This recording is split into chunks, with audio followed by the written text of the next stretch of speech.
Hi friends, is sorry cinema bus அப்டேட்டில் அடுத்தது ஒரு லேட்டஸ்டான ஒரு எக்ஸ்க்ளூசிவான ஒரு அப்டேட்டோடு வந்திருக்குங்க.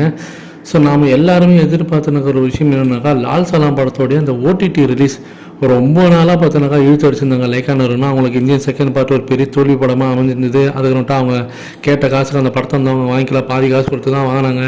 அதனாலே கொஞ்சம் நிறைய டிலே இருந்தது. ஓடிடியில் வந்து நம்ம படம் லால் சலாம் வரதுலேயும் நிறையா இழுபறி இருந்தது. இப்போ ஃபைனலாக பார்த்தீங்கன்னாக்கா செப்டம்பர் 20 ஓடிடியில் லால் சலாம் படம் ரிலீஸ் ஆகும் அப்படின்ற மாரி இப்போ தகவல் வந்திருக்குங்க. கிட்டத்தட்ட இது கன்ஃபார்ம் ஆகிடுச்சு.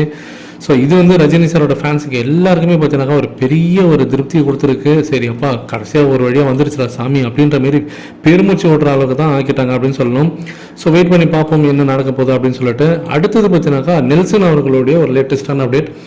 நம்ம கொஞ்ச நாளைக்கு முன்னாடி வந்து பேசியிருந்தோம். நெல்சன் அவர்களுடைய மனைவி பார்த்தீங்கன்னாக்கா இப்போ தமிழ்நாட்டில் சமீபத்தில் நடந்த ஒரு பெரிய ஒரு அரசியல் தலைவரோட கொலை வழக்கில் பார்த்தீங்கன்னாக்கா ஈடுபட்டிருக்காங்கன்னு சொல்ல முடியாது. அதில் வந்து தொடர்புள்ள ஒரு சில விஷயங்கள்லாம் நடந்திருக்கு. அதனால் வந்து நெல்சன் அவர்களையும் கூட்டு வந்து விசாரிச்சிருக்காங்க. அவங்களோட ஒய்ஃபையும் நெல்சன் அவர்களோட ஒய்ஃபையும் பார்த்தீங்கன்னா விசாரிச்சிருக்காங்க போலீஸு.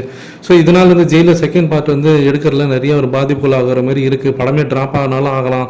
அது ஒருவேளை இவருக்கும் அதாவது அந்த கொலை வழக்குக்கும் ஏதாவது சம்மந்தம் டைரக்ட் லிங்க்லாம் ஏதாவதுனாக்கா பெரிய இஷ்யூ ஏதாவது ஆச்சுன்னா ஒருவேளை அப்படி இருக்கும் பட்சத்தில் இந்த படம் ட்ராப் ஆகிறது கூட வாய்ப்புகள் இருக்குது அப்படின்ற மாதிரி நம்ம பேசியிருந்தோம். ஆனால் இது சம்மந்தமாக நெல்சன் அவர்களே சமீபத்தில் ஒரு விளக்கம் கொடுத்துருக்காரு. அதில் அவர் என்ன சொல்லிருக்காருன்னா, அந்த கொலை வழக்கு சம்மந்தமாக காவல்துறை என்னை வந்து விசாரிக்கவே இல்லை.